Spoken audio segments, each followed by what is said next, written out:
goes up the vertical incline so much, there is a risk of it falling off backwards, doing a few backflips, landing on its own feet, and then having to constantly drive up again until you get it right. I decided to take this way instead.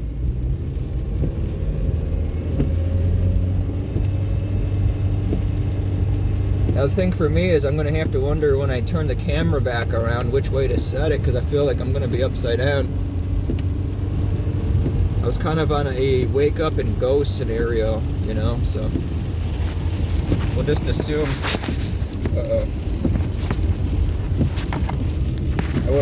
I would have thought it was this way here, but you know, yeah, it seems about right. So anyway, I think I might have messed my heater up. I bent my license plate. I got to get some new rivets, but it could have been a lot worse. I was trying to get the heck out of a situation. It was late at night. The weather was getting really cold. I already explained it before in some other video, but who knows? I don't know what I do and do not release. I recorded a lot.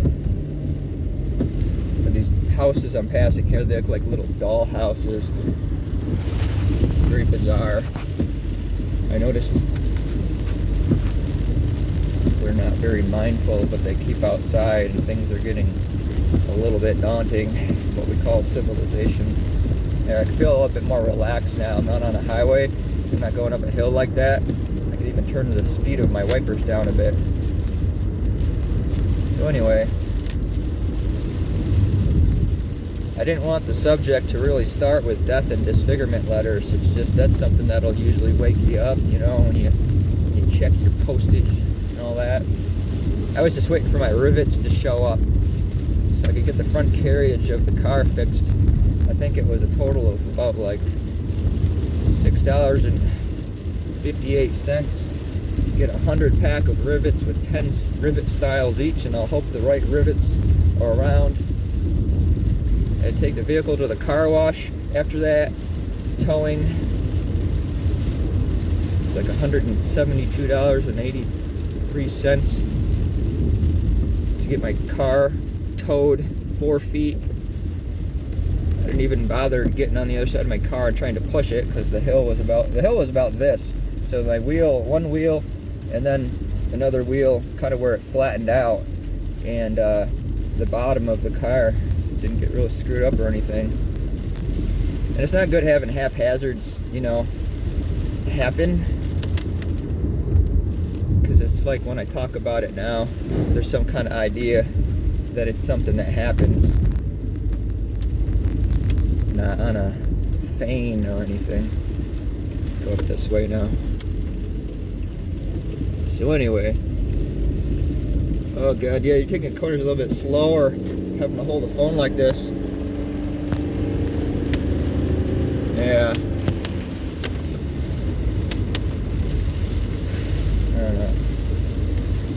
I'm kind of trying to disband talking about music and everything, because everything is it's so budget. I mean, do I want to be that budget guy, you know? Let's talk about what we can afford rather than the most decent things we can find. Off the top of my head, I'm just thinking that they had $5 off the XS strings recently, so I had a pack of mediums and then some resonator strings sent. Those elixirs actually are not sounding too terrible on that resonator. The Gretsch Honey Bun, I call her Honey Bun. And I think the mediums are going to EJ Super Jumbo Cutaway or whatever. I really want to play that thing again. So, and then there's a thing called Electro Zinc Strings by D'Addario. It's a thing where they pair it up. All these giant trucks passing me by, they're watching me drive like I'm trying to hold my car together. Like my car's gonna fall apart if I don't have my hand up here. That's just my idea of what I think they think. There are these strings called Electro Zinc, and they're nickel-free strings. I guess people with allergies dig those. People with nickel allergies or whatever, they wrote real good reviews about those. Those strings sound phenomenal. Those strings sound so good. You know, I can't believe how fun it is to play a guitar that has some decent action. That Angelico, it's just the pots on that XXX. What is a really crazy name? It's like XXXS or something. It's real bad names for guitars, like Thunderbird, Firebird, you know, the Warbler, you know, Big Bopper's Puddin' Packet. I don't know, get some good names for instruments, man, because all the sequential, you know, factory Android kind of naming ain't so great.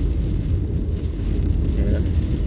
I thought maybe it stopped recording because I had a bit of a highlight I drove through and the white text made it like nothing was happening, but that's alright. Anyway, my car's not massively screwed up, even if I can't get reimbursed for the 170 or whatever towing, because I did have some sort of freaking protection, and then I kept calling all these numbers and giving them numbers and everything, and I don't have a mobile phone anyway, you know, like I don't have a network or anything, so I had to figure crap out. I had to like run up where I was staying and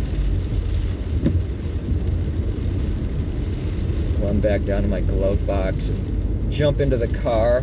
Like the car's leaning like this, so opening the door was going against gravity herself, and then like trying to not get ankle deep in swamp muck and all that kind of thing.